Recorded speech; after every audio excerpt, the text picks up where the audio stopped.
Thank you so much for joining us for this new edition of Writer's Block. I'm Jo. I'm a board member of the Korean American Story, whose mission is to capture, create, preserve, and share the stories of Korean American experience.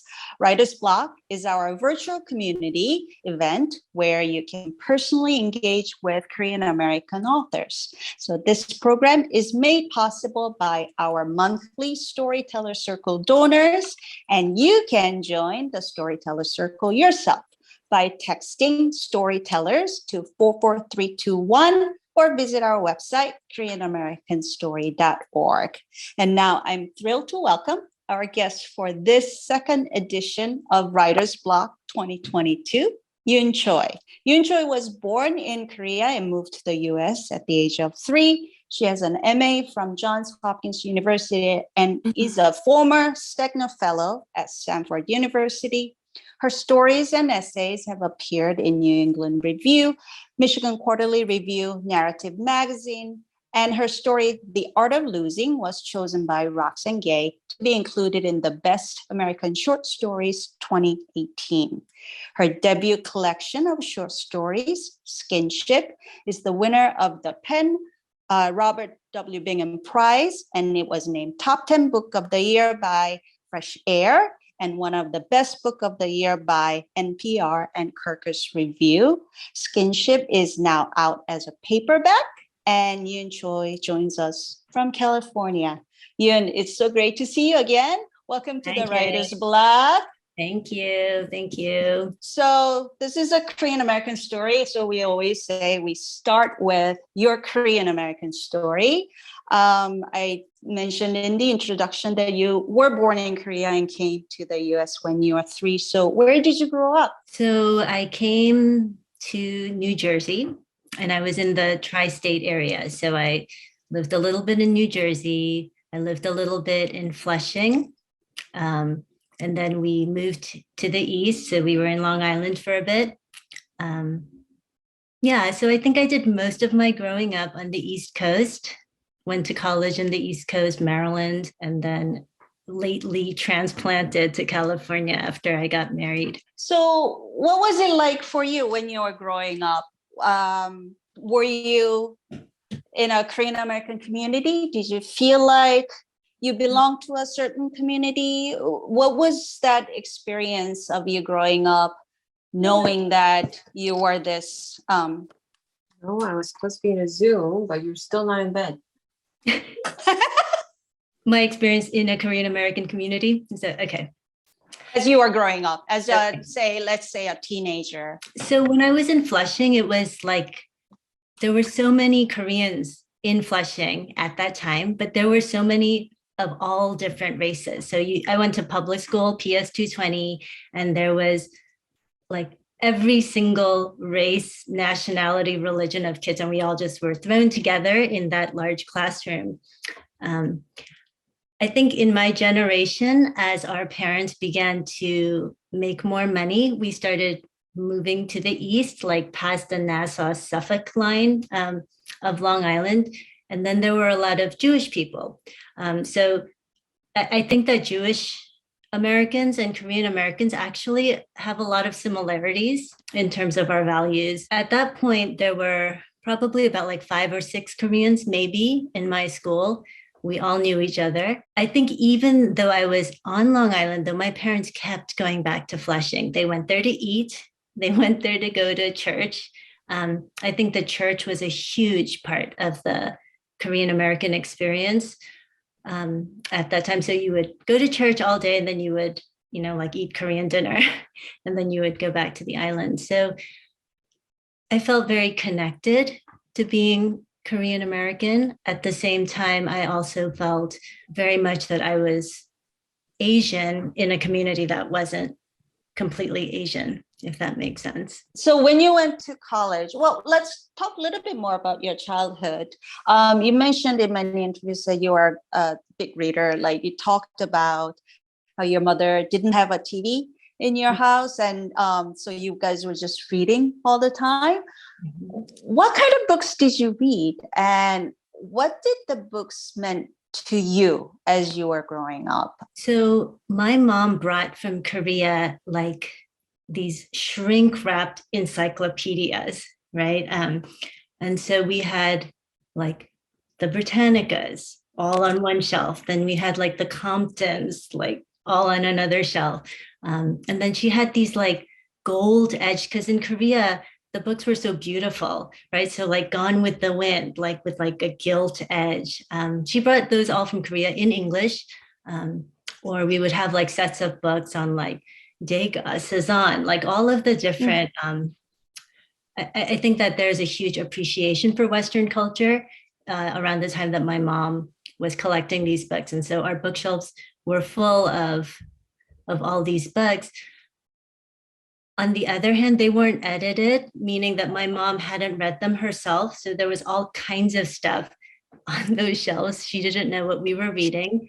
There was like D.H. Lawrence on there. She'd never read him before, and it was sitting on my shelf. There was From Here to Eternity, where, like there's the prostitute scene on the beach, which, my mother hadn't read. And then purely because we were so bored, we read everything, like cereal boxes. We read like, the Toyota manual at times, like just because there was nothing else to do inside our house. My sister and I read quite a bit. Did it feel like it offered you a different world or sort of a connection to the world that's out there? Did you ever feel like you are isolated or sort of inspired to write your own stories as well? No, I was totally not inspired by what I was reading. Everything I was reading was like Russian or the classics or American Civil War. So we did have a TV that was like a piece of furniture. And when my parents were out, if you really, really fiddled with the antenna, you might get like a really fuzzy picture of like the Fresh Prince of Bel-Air. And that was what I wanted to watch. Like I wanted to listen to Z100. I wasn't allowed to do that. I wanted to, watch Friends or Fresh Prince or whatever. And so, yeah, no, I didn't feel in what I was reading particularly anything that connected to me at the time or anything that reflected how I looked or how I was brought up. I didn't see my parents anywhere in anything I was reading. At the same time, I like absorbed all those stories. But then you went to college and then you actually ended up going to grad school to get an MFA in writing. So how did that happen to you? What made you decide that I'm going to go to grad school and try to become a writer then? Well, Jay, I think it's because I wasn't going to be like a doctor or a lawyer. Like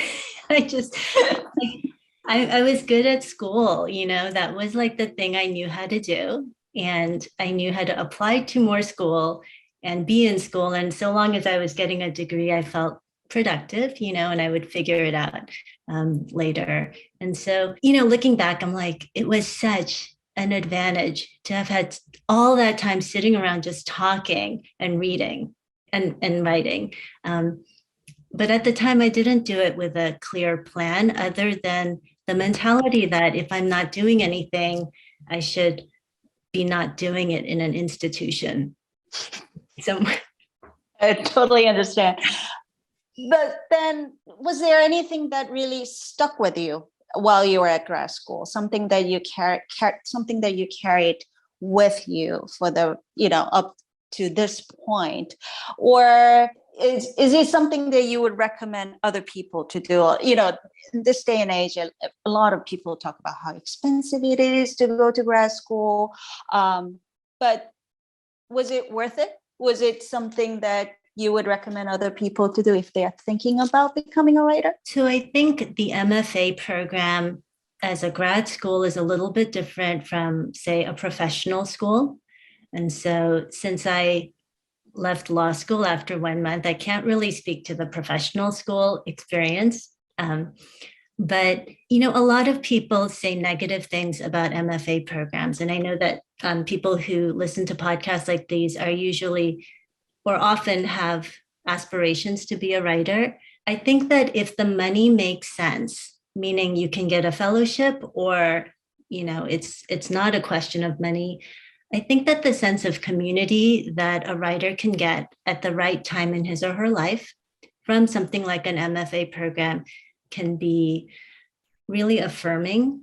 I think it is very hard for a writer sitting alone in his or her room, just writing without a particular audience and without someone to look at their reading year in, year out.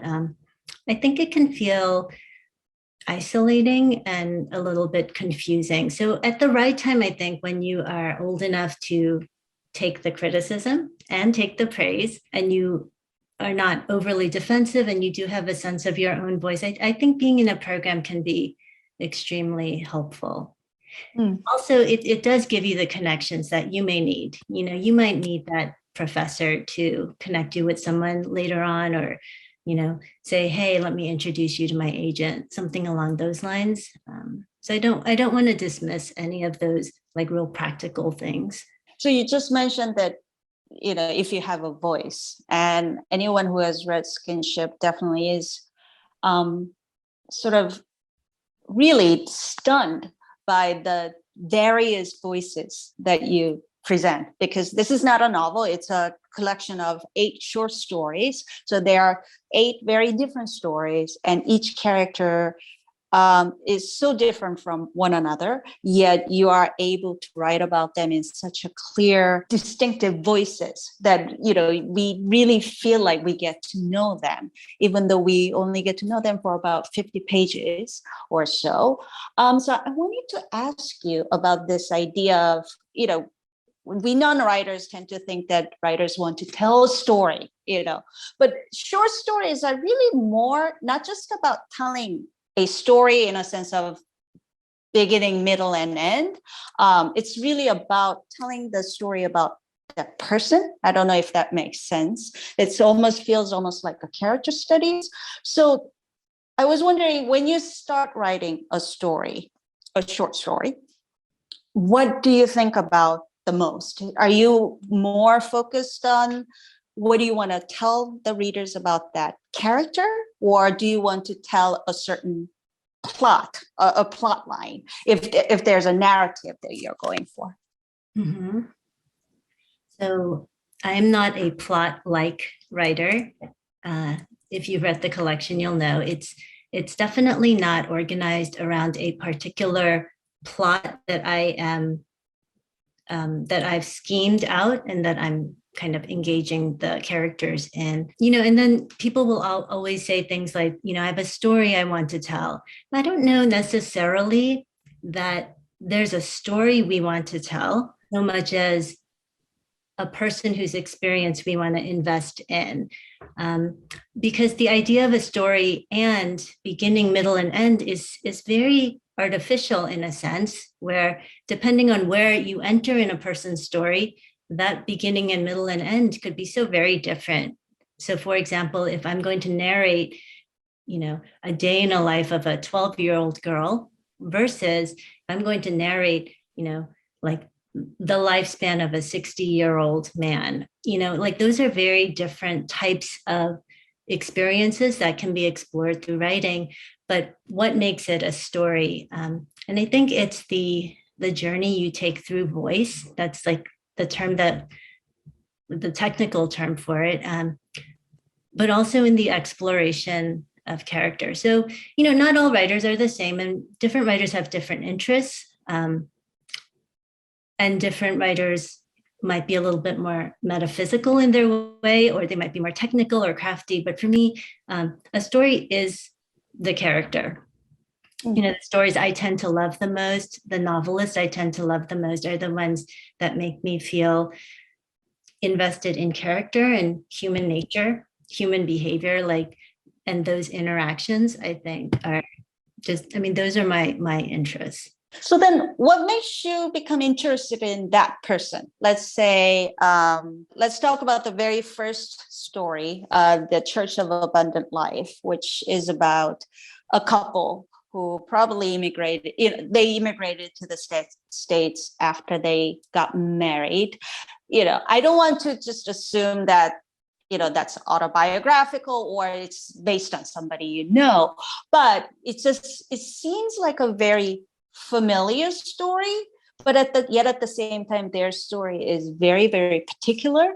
So what makes you say, I want to write a story about this couple? What sparks sort of that interest for you? So I think that for me is the joy of the Korean American reader, actually. It's that you have that familiarity and you have that particularity. And it's that tension that can only come from knowing a culture particularly well.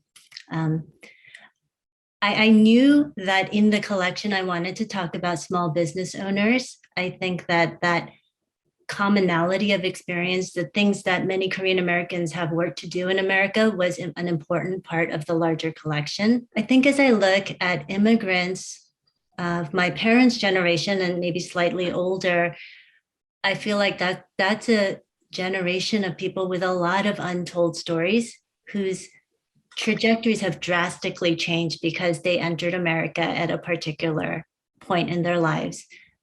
And so what was interesting to me, so what's common about that story, I think, is the setup of the small business owners, the KED, the revolving loan, different aspects. The revival, the church revival, I think is it's a not unfamiliar experience for many Korean Americans or Koreans. What's particular to me about that story is the love story, because I don't think that that's something that we would normally associate with immigrants who are striving in America. Like what would have happened behind their lives here. And I think, the love story is actually pretty ordinary as well. But I think imagining that sense of regret or possibility because you made a certain choice is a huge part of the immigrant experience. Yeah, and what's really striking about that particular story, I was thinking at the end was her life better in the U.S.? You start sort of feeling for her. You develop these feelings for these characters, and you start wondering. We're so used to hearing all this about, oh, you're here for for better life. You're here for your, the future of your children and all that stories. None of this really applies to this particular couple, and you just start to wonder, would her life have been better if she actually stayed in Korea? And you start thinking about all these things, and you really care for that character, even though there are many aspects of the character that you just go, if we just met them briefly, probably at their store, we wouldn't think twice about them. So I really appreciate you sort of makes us pause and think about all the stories behind all these different people. And I should point out, for those of you who don't know, I think you probably do if you're in this room, that Skinship is a collection of 8 stories, and each one of them is about a Korean American person. So I wanted to ask, I'm sure you probably got asked this question all the time, but we have to ask, were you always planning to write about Korean American characters? And for example, when you're in grad school, and how did you come to this point where you wrote a whole collection that is about Korean American experience? Yeah. So when I went to graduate school, which was directly after I graduated from college, I was in my very early 20s. I did not write about Koreans. I didn't write about Asians. I was very concerned not to be identified with a particular ethnic group. I think also the literary climate was such where ethnic fiction was a very specific pigeonhole. And I feel at the time, and it's changed so much actually within the last few years that it almost sounds so strange for me to say this, but ethnic fiction was almost shorthand for non-literary fiction. It's like fiction of stereotype or fiction of, like Chinese caricatures or people who, and so I really wanted to disassociate myself from being Korean in my writing, because I didn't see for myself in the examples of published writing a successful representation of Asianness. I think a lot of that changed with writers like Chang-Rae Lee and writers like Jhumpa Lahiri, in that they don't make the Asian experience exotic in any sense. They write in a very naturalistic tradition. I think they're applying all the tools of the craft, but they're just applying it to this specific group of people. And I think it's very important that there are people who set that example for you. I think for me, not having, or before I had seen an example of how it could be done, it felt very difficult to do. But as you see examples of writers who each in their own personal ways are solving the problem of ethnic representation in English, right? Using this particular language to articulate an experience that isn't perfectly English, right? I think that it's very inspiring to the next generation of writers. Yeah. And so I wanted to ask, so then what was the biggest challenge of writing Korean American? Was it the language, sort of talking about, as you just said, an experience that's not really entirely in English, or is it vocabulary? And how did you sort of overcome that challenge as a writer? Yeah, so that challenge has become, I think, an energizing complexity in writing fiction for me as well. There are so many challenges of writing ethnic fiction or Korean American fiction. Let me be specific. So, for example, how much are you going to explain to your reader? If you're going to say, he ate mackerel, like, what are you going to say about that mackerel? Are you going to just say the name of the dish in Korean, or are you going to say braised mackerel, right? I mean, just like the choices you make and how you're going to impart information to your reader and how you choose that imagined reader. I used to think that that was a tough question, but now I think it's like an exciting question to think about. I think articulation is extremely interesting. So the way that you would write in English, a conversation that has taken place in Korean, how would you transcribe that? Or how would you discuss the different levels of formality in Korean, in the Korean language, which I think we can just switch on and off if you're a Korean speaker so easily, but how are you going to express that one thing was said formally and another thing is said informally? Exciting, Konglish, the way that people don't speak English well. How are you going to represent that in fiction? I think that might be the most challenging, where you have a Korean speaker who does not speak English well, speak in quotation marks, and you don't immediately set up that stereotype that we have of like Charlie Chan fiction, or like this is a character that is dismissible. So yeah, all interesting questions. And yeah, wrestling with those things actually informs me quite a bit about the characters. Then there's also, for example, your story like Solo Works for Piano, which has a character, and we know he's Korean American because of his last name. But the whole story, I mean, I guess it's a Korean American experience because he's Korean American, but the whole story is not necessarily about his ethnicity or his immigrant experience. It's just a story of this particular person, right? And he could have been, I think the story could have worked even if he was a white person or a Hispanic person or a Black person. So what do you think your story, what does the Korean Americanness in that kind of story adds? Is there anything that the story that gains by you specifically designating that character as Korean American? So I think I really did want to put in the collection, which kind of describes a community of Korean American or Korean characters. I wanted to put someone who really just didn't care. Like, he is Korean American and it is just not that interesting to him. I have a cousin like that. He is not Albert in the story because he's a dentist. But yeah, he could not be less interested in his Korean heritage, whereas his sister actually translates K-dramas for a living, right? So, I mean, there's just that expanse of whether people care. And I think that that's normal, and I think that that's okay.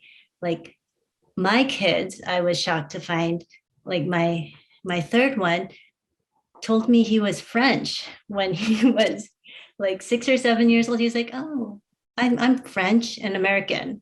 It's just like he has no connection to Koreanism. And so, yeah, I just wanted to put that guy in there in a story that's so heavily Korean. I felt like he needed to be there.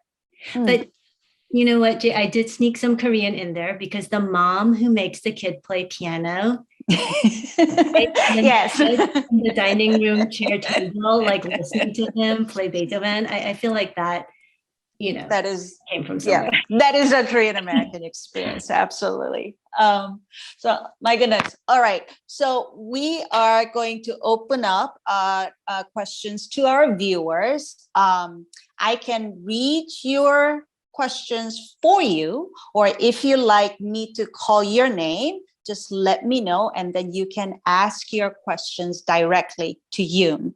But before we go there, we have something fun that we do, which is called Quickfire questions. As everybody gets ready to ask you questions, here comes the Quickfire questions. Your favorite kimchi? I don't like kimchi. Mugimchi. Is that your least favorite Korean no, food? That's then? my most favorite. No, I can really do without it. Okay. Yeah. What's your then least favorite Korean food? Okay, my least favorite Korean food, sundae. I won't eat it. Yeah.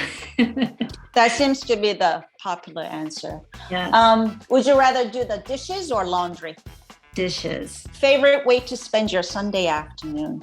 I like to sleep late and go to second service after my husband has taken all the boys to their basketball games. So if there's a children's show or movie that your children don't like, but you secretly wish they would so that you can watch it with them, what would that be? A show that I wish my kids would like that I secretly wish I could watch with them. Can it be a radio show? Yeah.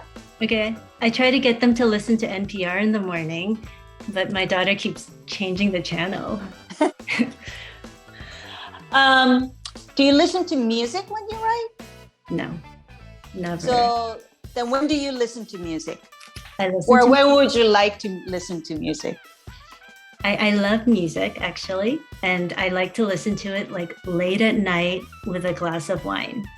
The book on your bedside table right now, or books? Okay. I've got the Brothers Karamazov and an iPad, and I've read about like one chapter of Brothers K. I'm watching Netflix. I'm watching Netflix at night. 3 authors you'd like to have dinner with, dead or alive? I'm interested in speaking to Marilyn Robinson. She's very spiritual in her writing, and I'm interested in that element. I feel like she wouldn't be a great dinner partner, though. Let's see, who else? Nathan Englander is a Jewish American genius writer. He's so funny. So I think just for laughs, Nathan Englander would be awesome. He wrote a famous story about Anne Frank, but about like the myth of Anne Frank. So anyway, Nathan Englander. And then I would definitely invite Chang-Rae Lee, because I don't know if people know this, but he has so much French wine in a storage unit in San Francisco. And he busts out the Magnum bottle from time to time. So Chang-Rae Lee knows his wine. And so I would have him over. If you could have a superpower, what would it be? Hearing. What is that called? The power of hearing, like through walls and conversations, and what? Supersonic hearing? Is that what that's called? Yeah. And in your next life, you would like to come back as what? Opera singer. Nice. Yeah, that would be lovely. So before we go to the questions, speaking of Chang-Rae Lee and wine, you mentioned about how you guys talked about the story, like a glass of wine or something. Like, can you tell us a little bit about what that meant? what is it like to have, to write a story that is like a glass of wine at the end of the day? Yeah. So the context of that conversation I had with him was the length of the story, because my stories are long for short stories. But I feel like there is a place for a longer short story that's way shorter than a novel, because it just has a certain amplitude, but brevity. It's kind of like that sweet spot. And so we called that the glass of wine story. Around the time you would finish a glass of wine, you will have reached the end of the story. But then does it also mean that you get the sort of the full spectrum of it? Like you could taste different things about life a little bit, like just like a glass of wine, or is it more about the length? No, it was just about the length, but Length. the way of describing it is way better. The discussion was just on length. So Monica asks, was it difficult to find your agent? And would you talk a little bit about your process? First of all, was it difficult to find your agent? It was not difficult for me to find my agent, but that's because I had a personal reference. I had a professor who just introduced me to her agent, and we had a call. Some people are much more choosy. They like to interview a lot of different people. But I just connected so immediately with my agent, and I also admired some of the authors on her list. And so, we just had a phone call, and that's how I found her. How important is it obviously you want somebody to represent you, but what kind of roles does an agent actually play other than trying to obviously present your work to publishers and have it published? What do you think is the role of a really good agent? So if we're going to get technical in terms of publishing, the agent is actually everything now. In the past, like writers would have closer relationships to editors or publishing houses, but now the agent is the person who pretty much carries you through your entire career, and editors and publishing houses come and go. The agent is the person who will use his or her personal connections with editors and publishing houses to say, hey, Diana, I've got this, you have to read it. The agent should be somebody who has those connections, so that she's not just randomly sending out your work to all these editors who have like hundreds and hundreds of manuscripts, but is able to kind of have a relationship of trust, where if she says to the editor, this is a good fit for you, that editor would want to read your work. The agent is the one who just kind of like interfaces with all of those like beginning things. And so, very, very important. And the question about your process, your writing process. I don't think we mentioned it to everybody, but, and I don't think you mind me telling people, but you are a mother of 4 children, and they're between the age of 7 and 12. So we can all sort of imagine what it is like, your daily life, to try to sort of work as a writer and also be the mother for all your children and all that. So what's your process like? Where do you find time to write? So I write basically as soon as I've gotten the kids to school. I make sure that's the first thing I do. I try not to make the beds. I try not to do anything else because, actually, you really want to at that point, because that first step of sitting down is probably the hardest. A little trick I use is I let myself have a real cup of coffee as I sit down. That's kind of my incentive. But everything else, like, sitting in the right desk or none of that matters. You just sit. I always read a few lines of any book just to get me going. Then I open the computer and I go. I'm sure, however it is, the first 15 to 20 minutes is going to be nothing. And I've come to just expect that. But just sit there, right? There's a very popular saying, butt in chair is how novels get written. I just sit, and it's, you asked me this before, Jay, it's not a balance. It's just like the survival of the day. Like I have a deadline coming up. That means that when I'm driving my daughter to gymnastics, I bring my laptop and I just sit there, with it like perched on the steering wheel. And like while she's doing gymnastics, I'm typing. It means sometimes that dinner isn't ready exactly the way I want it to be. Or it also means, I'm a little embarrassed to say, that my kids' writing isn't as great as I feel like it should be, because sometimes helping them with their essays is too stressful and time consuming. But yeah, so it is give and take. It's just, if you're asking about my process because you're a young writer and you want something motivational, I will say there's nothing that compensates for just the hours that you spend sitting there producing something, whether it's working or not, whether it's, what you want it to be. It will never get to where you want it to be unless you're actually putting in those hours. I think that's more important than anything. Then how long does it take you to, say, finish a story? I mean, that sounds like it's such a ridiculous question in a sense, but a lot of people hear the story of, it took somebody a couple of years to write a novel, or, sometimes they say it took 10 years to write a novel. Short stories which require as much technique and finesse as a novel, just because it's shorter, I'm sure it doesn't take, brief amount of time. So how long does it take you? And as you said, just having a deadline help? Yeah, and that's why I think the MFA program, for those people who need that kind of kick in the butt, can be helpful. I wrote the collection basically minus one story within the span of the fellowship. I was like, once the fellowship's gone, it will be very hard for me to prioritize writing over my family's needs. So I just made sure I got it done, which meant that sometimes I was handing in stuff that maybe I would have perfected more had I had more time, but I just didn't. And so I churned it out. In one of my classes, the writer, Adam Johnson, he asked the class, he was like, how long does it take to write a good short story? And we all kind of looked at each other because it felt like a trick question.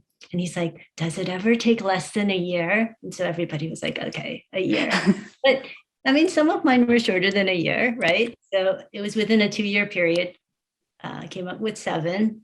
I think it depends. And then Martin asks, how do you do research for your stories? For example, because you wrote about a pianist, you wrote about a Korean American adoptee.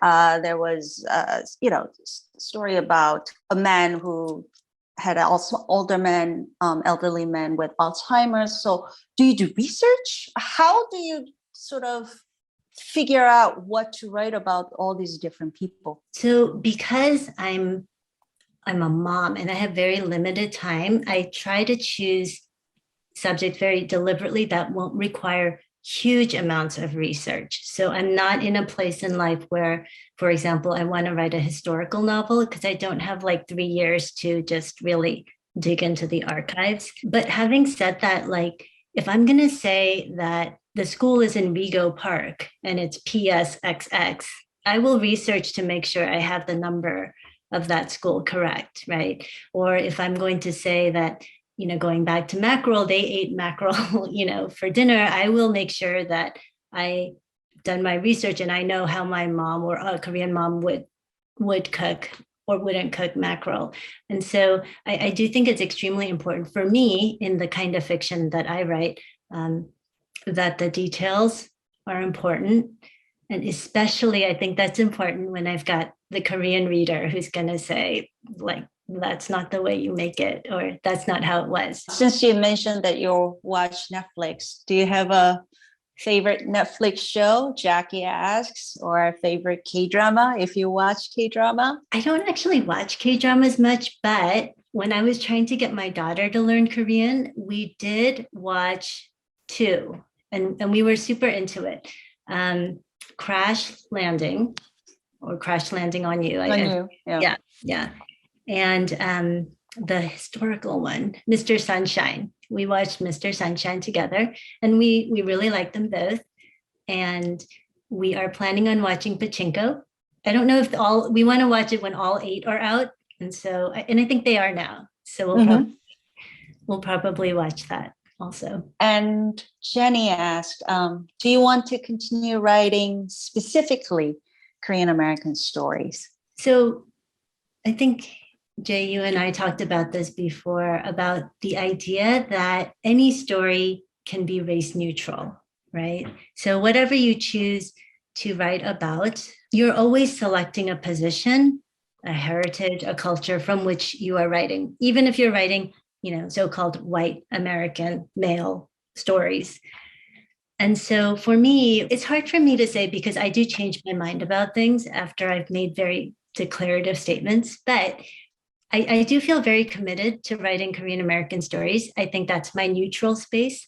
I think that's the space where I have the deepest amount of knowledge, but also I feel with the luck I've had in being able to publish a book and being supported by my editor and agent and the industry, I feel very responsible to put another Korean or Korean American book out in the bookstores or on the bookshelf, just because there are more than there used to be, but there aren't that many of them. And so I do feel that is like a responsibility and a privilege that I have. So, yeah. I think it's Anju who asked, so when do you know your story is complete? When do you know when it's done? I think that for the type of writer I am and for the type of stories I write, it's pretty clear when I get to the ending. One of those reasons might be because I edit so much as I go, meaning if I've put a sentence down, I've probably rewritten it quite a few number of times before I've moved on to the next one. And then when I move from a paragraph to the next paragraph, I've already revisited that first paragraph. I think throughout that process, a certain resonance begins to build.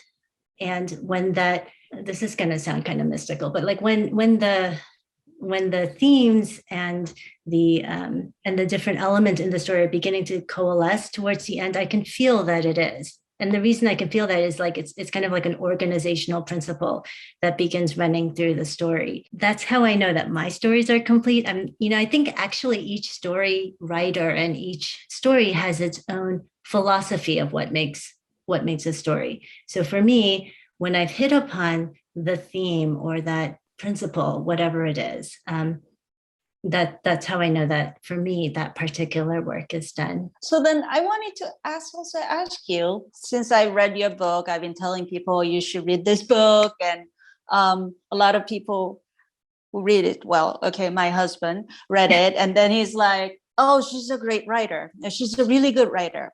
And number of people will say like, oh, she's a really good writer.